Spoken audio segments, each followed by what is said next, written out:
Le vrai business civique, le fondement de la création d'une entreprise en ligne. Le mot « civique » signifie qu'il s'agit des affaires de la communauté et le terme « entreprise » signifie une entreprise commerciale.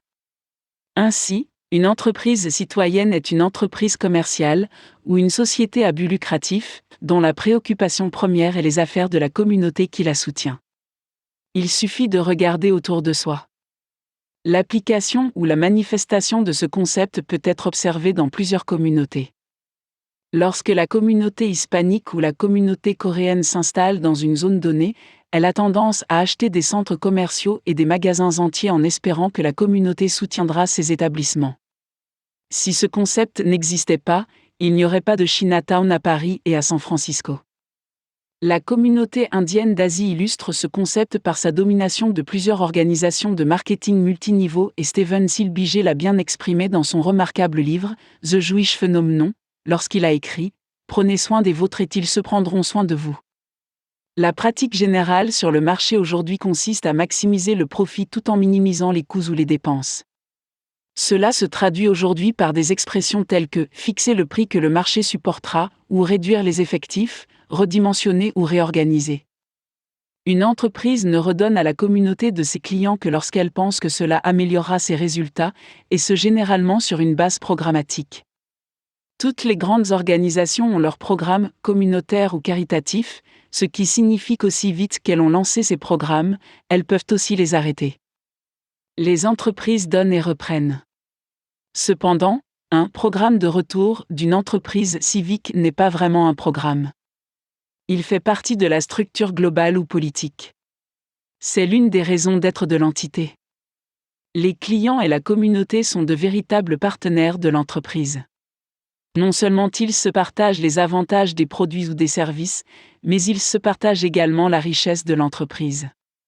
Les clients des sociétés de capital investissement sont connus sous le nom de consommateurs d'investissement ou prosomateurs, abréviation de producteurs et consommateurs. Les CB ne se contentent pas de rendre à leurs clients. Elles prennent ces fonds et les investissent de manière à ce que leur économie ou remise rapporte également de l'argent. Ainsi, à l'avenir, ces prosomateurs disposeront d'une source de financement tangible pour récompenser leurs années de dépenses loyales. Alors, quel est l'ingrédient clé qui rend les CB si différentes des entreprises traditionnelles ? Je suis heureux que vous posiez la question. Cette différence tient en deux petits mots, avidité et contrôle. La cupidité est définie comme un désir excessif d'acquérir ou de posséder des richesses ou du pouvoir au-delà de ce dont on a besoin ou de ce que l'on mérite. Le mot-clé de cette définition est désir excessif. La capacité de minimiser ce désir dans une organisation ne peut être accomplie que par des principes fondés sur la foi. Il en va de même pour le terme « contrôle », qui signifie exercer une influence dominante sur quelqu'un ou quelque chose. Depuis la nuit des temps, la question a toujours été « qui contrôle ?» Pourquoi Dieu a-t-il interdit à l'homme de manger de l'arbre de la connaissance du bien et du mal ? Dieu demandait à l'homme d'assurer un contrôle volontaire.